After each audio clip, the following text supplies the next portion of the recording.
Batteries. We tend to take them for granted. They're reliable most of the time and easy to maintain if done correctly. But there are a few things you should know before you buy one, and more importantly, after you buy it, that will save you major headaches down the road. When purchasing a new battery, make sure you choose the right one. Over the years, Harley has utilized several different types and styles of batteries. In the old days, when the kicker was the only means to start the engine, batteries had a relatively easy life. All they had to do was power the lights, provide the juice, for an occasional toot of the horn. Then things changed. The electric starter began making demands that really taxed the conventional 12-volt lead-acid battery. Today, we still have the traditional design along with the new low-maintenance lead-calcium battery. Many people use the sealed cell batteries introduced on new Harley-Davidson models in 1997. A few years ago, we saw the introduction of true sealed cell, maintenance-free batteries for electric start Harley-Davidson motorcycles. Regardless of what type of battery you buy, take the time to set it up properly. The first time a battery is charged is the most important charge of its life.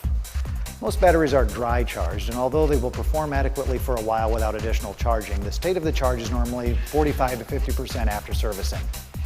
Once the battery is installed and you turn on the ignition, the battery takes a set. In other words, if your new battery only has a 50% charge when you install it, it will never reach a higher state of charge. Talk about operating under a handicap. Here are some guidelines to make sure you get a charge out of your new battery.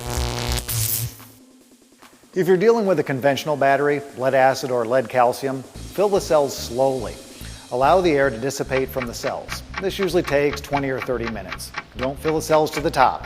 This can ruin a battery by allowing one bad or weak cell to contaminate all the others. Use only distilled water, topping off the low cells.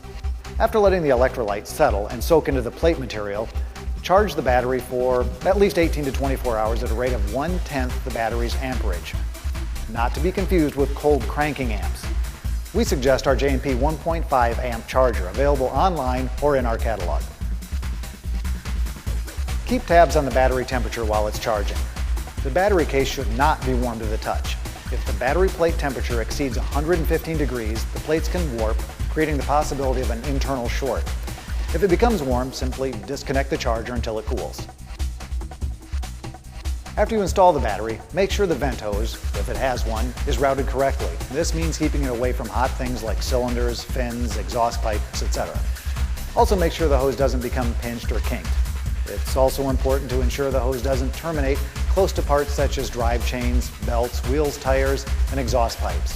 It should be long enough to hang at least 1 to 2 inches below the bike's frame. Coat the battery connections with some type of protectant. You can use everything from terminal coat to wheel bearing grease. Something that works extremely well is chain lube, particularly the non-foaming O-ring type.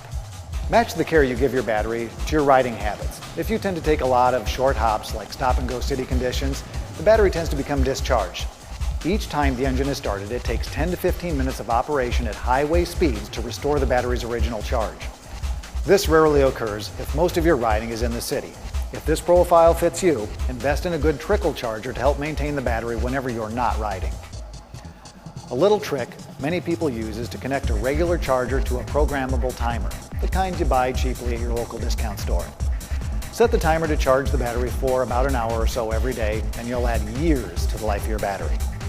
The old saying goes, out of sight, out of mind. As part of your regular weekly maintenance ritual, make it a point to keep an eye on your battery. Some people prefer to remove the battery from the bike for long periods of storage. Whichever way you prefer, make sure the battery is regularly maintained. By this I mean never let the battery go for more than a 2-week period without charging it. Even on a wooden bench with clean terminals, the best batteries in the world will become discharged. When this happens, it's all over for the battery, particularly with today's low-maintenance lead-calcium batteries.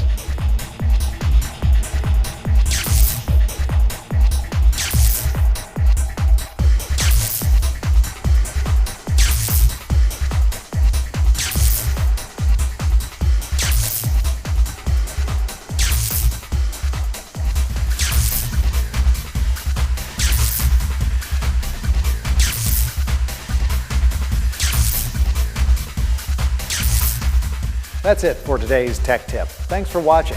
This is Joe Connery from J&P Cycles. We're keeping the world on 2 wheels.